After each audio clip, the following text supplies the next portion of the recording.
Merci, Monsieur le Président.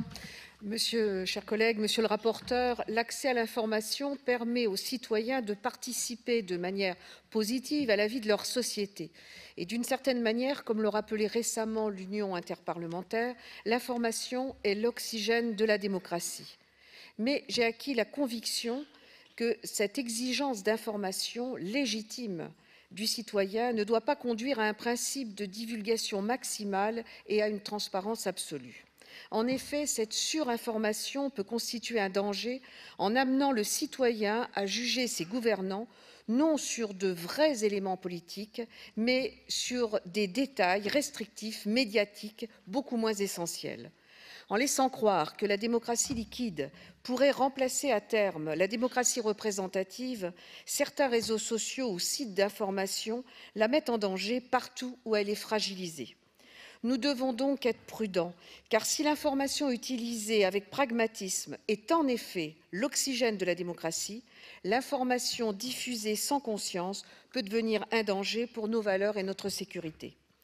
La question de l'équilibre nécessaire entre une liberté d'information inhérente à la démocratie et la préservation de la sécurité nationale se pose d'autant plus que notre monde évolue et que de nouveaux dangers menacent nos démocraties. Monsieur le rapporteur, je pense que la publication de documents confidentiels, de télégrammes diplomatiques faisant parfois le compte-rendu d'entretiens où des personnalités ont parlé librement parce qu'elles se croyaient protégées par cette confidentialité n'est pas sans importance. Cette absence de pragmatisme dont font preuve certains internautes doit nous amener à nous interroger. Au nom des droits de l'homme, a-t-on le droit de tout publier ? J'ai envie de répondre prudence. Prudence, car la protection des données sensibles est devenue une obligation face à des terroristes de mieux en mieux organisés. Et la divulgation maximale des informations peut leur donner des armes précieuses pour nous toucher plus durement.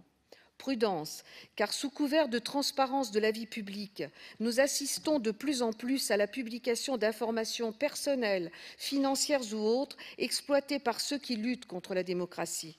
Les partis extrémistes de toute l'Europe ont bien compris l'usage qu'ils pouvaient en faire. Prudence enfin, parce que face à une cybercriminalité redoutable, des réseaux mafieux prêts à tout, les services chargés de la sécurité doivent pouvoir travailler dans la discrétion.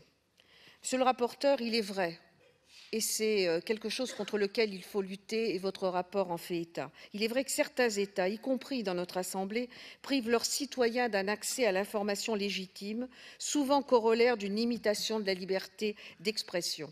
Contre cela, il faut lutter. Mais il ne faut pas, au nom des droits fondamentaux, désarmer nos démocraties face à ceux qui veulent les anéantir. Je terminerai en disant prudence et merci de votre attention.